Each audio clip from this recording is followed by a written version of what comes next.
यहाँ कहीं बाहर नहीं बैठ सकते, कपड़े नहीं सुखा सकते। लेडीज़ सुबह से शाम तक 3-3 बार 4-4 बार साफ़ सफाई करती है।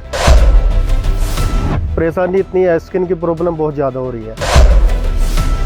अच्छा काम रहेगा, यहाँ रोजगार बढ़ जाएंगे, ये होगा वो होगा, पर यहाँ तो बीमारियाँ इतनी बढ़ गई, रोजगार क्या करेंगे, फांसी खाएंगे फिर।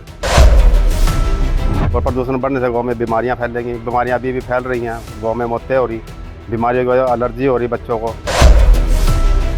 14 अप्रैल को प्रधानमंत्री नरेंद्र मोदी यमुनानगर में थर्मल पावर प्लांट के दूसरी यूनिट का शिलान्यास करेंगे, लेकिन उससे पहले ही प्रधानमंत्री के दौरे को लेकर कई तरह के अड़ंगे सामने आ रहे हैं, जहां पर अब रतनपुरा और कायमपुरा गांव के लोग जो है वो अपना विरोध जताते हुए नजर आ रहे हैं। दरअसल आपको जानकारी दे दें कि ग्रामीणों ने साफ तौर पर कहा है कि उनका गांव खाली करवा दिया जाए, उन्हें कहीं और शिफ्ट किया जाए। दरअसल आपको जानकारी दे दें कि थर्मल पावर प्लांट से उड़ने वाली राख की वजह से गांव वासियों को काफी ज्यादा मुश्किलों का सामना करना पड़ रहा है। गांव वासियों के लिए थर्मल पावर प्लांट से उड़ने वाली राख चिंता का सबब बनी है। ग्रामीणों का कहना है कि साल 2008 में जब थर्मल की पहली यूनिट शुरू हुई थी, तब से अब तक हम थर्मल से उड़ने वाली राख की त्रासदी झेल रहे हैं।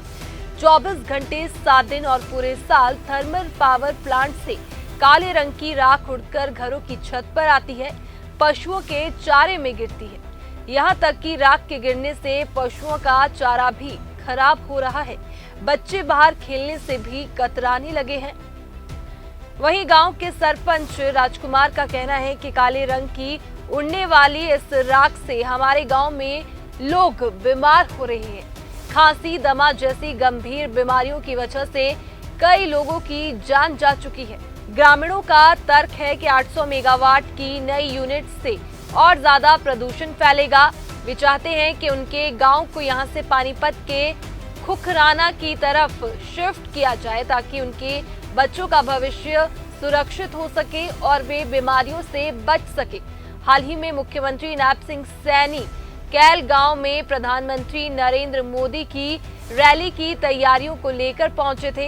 मुख्यमंत्री ने सीधे तौर पर ग्रामीणों को आश्वासन तो नहीं दिया, लेकिन मुख्यमंत्री का तर्क था कि नई यूनिट से राख की समस्या काफी दूर होगी, क्योंकि इस यूनिट में नई टेक्नोलॉजी का इस्तेमाल किया जाएगा और गाँव वालों को राख से निजात मिलेगी।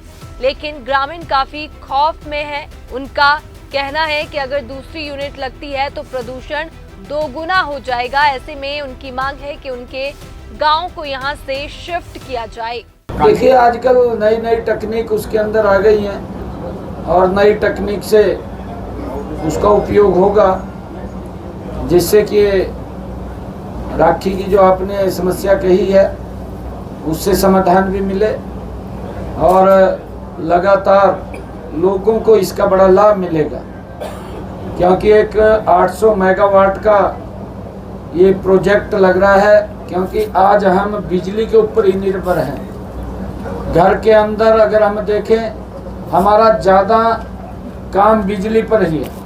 आने वाले समय के अंदर जो हमारे ईवी पार्क्स बन रहे हैं, ईवी पार्क्स को भी लेकर के हमारी जो कारें हैं, हमारी स्कूटर्स हैं, हमारी बसेस हैं, हमारी और गाड़ियाँ हैं, वो सभी की सभी इलेक्ट्रिक पर निर्भर हैं। क्योंकि आने वाले समय के अंदर बिजली की और ज़्यादा डिमांड होगी और उस कारण से उस डिमांड को पूरा करने के लिए पहले ही ये 800 मेगावाट का यहाँ पर जो यूनिट का शिलान्यास करने के लिए आदरणीय प्रधानमंत्री जी आ रहे हैं और उसी कड़ी के अंदर एक महत्वपूर्ण लाभ ये हरियाणा के लोगों को इसका मिलेगा। सर, प्रॉब्लम तो बहुत ज़्यादा है। यहाँ कहीं बाहर नहीं बैठ सकते, कपड़े नहीं सुखा सकते। लेडीज़ सुबह से शाम तक 3-3 बार 4-4 बार साफ़ सफाई करती है। और परेशानी इतनी है, स्किन की प्रॉब्लम बहुत ज़्यादा हो रही है। बच्चों को आंखों की प्रॉब्लम हो रही है। 2-2, 2.5 साल के बच्चों को भी 2.5, 3-3 नंबर के चश्मे लग गए हैं। बहुत बुरा हाल है जी। कोई आता ही नहीं, क्या करे जी। तो रास्ता कैसे निकलेगा? भाई रास्ता तो यही है, अगर सरकार मानती है ठीक है, नहीं धरना प्रदर्शन करा जाएगा। यहाँ पे बहुत प्रॉब्लम है, बच्चे बाहर नहीं खेल सकते, राखी इतनी प्रॉब्लम है।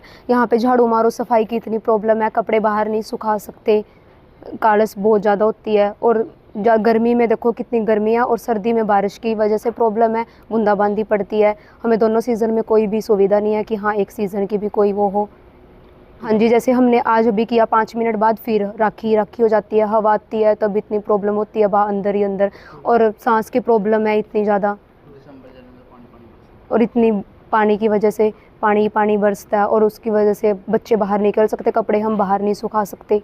गांव उठने की है कि हाँ गांव ही उठ जाए अगर, तो ये थर्मल प्लांट की बहुत ज़्यादा प्रॉब्लम है। मतलब हमें यहाँ पे बीमारी इतनी लगती है उसी की वजह से, तो है ना कि हाँ और ज़्यादा देखो कितनी प्रॉब्लम आएगी, सांस में प्रॉब्लम है, राखी इतनी बरसती है, हाथों में लग जाती है बच्चों के। जैसे मेरा बच्चा बाहर जाता है 3-3 बार हैंड वॉश करने पड़ते हैं, वो खाना खाएगा वो अंदर जाएगी उसके शरीर के, तो उसकी वजह से कितनी बीमारियाँ लगेंगी। ग्रामीण को लिए तो पहले भी सौगात ही दी थी ना, 600 मेगावाट की लगाई थी, तब भी सौगात कह रहे थे बहुत अच्छा काम रहेगा, यहाँ रोजगार बढ़ जाएंगे, ये होगा वो होगा। पर यहाँ तो बीमारियाँ इतनी बढ़ गई, रोजगार क्या करेंगे, फांसी खाएंगे फिर ऐसे। यहाँ तो बीमारियाँ इतनी हो गई, सांस लेना भी दूर पड़ गया, बच्चों का जनजीवन अस्त व्यस्त हो गया। हमारे तो चलो साल 2 साल 10 साल जो ज़िंदगी है कट जाएगी, पर जो छोटे छोटे बच्चे हैं उनकी तो ज़िंदगी खराब हो रही, उनके तो सांस के द्वारा भी अंदर फेफड़ों में जो राख जम रही। रास्ता तो ये है, सरकार से यही मांग है हमारी तो भाई हमारे गाँव को शिफ्ट किया जाए कहीं, ताकि गाँव वाले बच सकें। नहीं तो अपना धरना प्रदर्शन जो होगा वो करेंगे, मरना भी पड़ा तो मरेंगे, क्या करेंगे, ये वैसे भी राख में मरना है यहाँ। नहीं, इससे तो क्या नाम गाँव वालों को बहुत समस्याएं हैं। पहले क्या नाम जो 300 मेगावाट की 2 यूनिटें लगी हैं, इससे बहुत ज़्यादा प्रदूषण हो रहा। अगर इसके अलावा एक और यूनिट लगी 800 मेगावाट की, तो इससे कई गुना ज़्यादा प्रदूषण बढ़ जाएगा, और प्रदूषण बढ़ने से गाँव में बीमारियाँ फैलेंगी। बीमारियाँ अभी भी फैल रही हैं, गाँव में मौतें हो रही, बीमारियों की वजह एलर्जी हो रही बच्चों को और बूढ़ों को क्या नाम। और जो हमारे पशु हैं वो बाहर नहीं बैठ सकते, उनको बाहर बांध नहीं सकते, वो खाना नहीं, जैसे उनका चारा आता है, चारे में भी क्या नाम कोला उड़ के डलता है तो वो भी खाते नहीं है। इससे ज़्यादा पशुओं को बड़ी दिक्कत है, गाँव वालों को दिक्कत है। अगर मान लो गाँव यहाँ से शिफ्ट हो जाए तो इससे ज़्यादा गाँव वालों को राहत मिलेगी। प्रशासन को तो हम कई बार गुहार लगा चुके हैं, और अपने विधायकों को भी मिले थे, श्याम सिंह राणा जी को मिले, कमरपाल गुज्जर जी को मिले। उन्होंने कल मिले थे हमारे को, वो उनके पास गए थे, हम उन्होंने आश्वासन दिया कि हम आपकी बात जाना मतलब कि सीएम साहब के सामने रखेंगे और हम कोशिश करेंगे कि आपका गाँव शिफ्ट हो जाए। तो जब से थर्मल लगा तब से समस्या यहाँ तो ही पोल्यूशन यहाँ तो ही हर चीज़ में दिक्कत आई। डंगरों पशुओं को घास नहीं खवा सकता है, वो सारा कोले में, नाज में काला जी, हर चीज़ में कोला है जी। बस हम तो यही गुहार लगाते हैं कि हमारा गाँव शिफ्ट हो जाए यहाँ से जी। बहुत समस्या है, सांस की भी है जी। हमारे घर में भी 2 पेशेंट हमारे घर में है, मेरी माता जी को भी सांस की प्रॉब्लम पूरी है जी। अब तो हाँ जी, अब पहले से इतना हो रहा है तो अब दूसरी लगेगी, उससे तो डबल हो जाएगा जी। क्या दिक्कत है यहाँ तो जी, नंगे पैर को फिर नहीं सकता जी, बाहर को बिल्कुल भी जा सकता जी। खेतों में जा, खेत का हाथ पैर सब काले हो जाएंगे। इसका तो रास्ता तो यही था, जन सुनवाई में भी हमने बोला था पहले, और इन्होंने रास्ता तो यही निकलेगा जैसे कि पानीपत के पास खुकराना गांव को शिफ्ट किया गया, हमारे गांव को शिफ्ट कर दें। इसके लिए हमने बहुत प्रयास किए, विधायक जी से मिले, मंत्री जी से मिले, उन्होंने आश्वासन दिया था कि हम सीएम साहब से बात रखेंगे। पर सीएम साहब ने जब जाते हुए बात कही ना, तो सभी लोगों का दिल टूट गया, भाई इस गांव को शिफ्ट नहीं किया जाएगा। ये तो ऐसे जैसे पहले इन्होंने हमें कहा था पोल्यूशन मुक्त लगाएंगे इस प्लांट को, तो अगर पहला प्लांट पोल्यूशन मुक्त था तो उसका ये हाल है, तो दूसरा भी यही हाल होना। अब तो यूनिट भी 800 मेगावाट लगेगी, पहले 600 के थे, 300 के 2 थे, अब उससे भी बड़ा लग रहा है। समस्याएं राख उड़ रही हैं, इससे सभी को, किसी को एलर्जी हो गया, सभी बीमारियां फैली हैं, किसी को दमे की बीमारी हो गई, किसी को हार्ट की बीमारी हो गई है।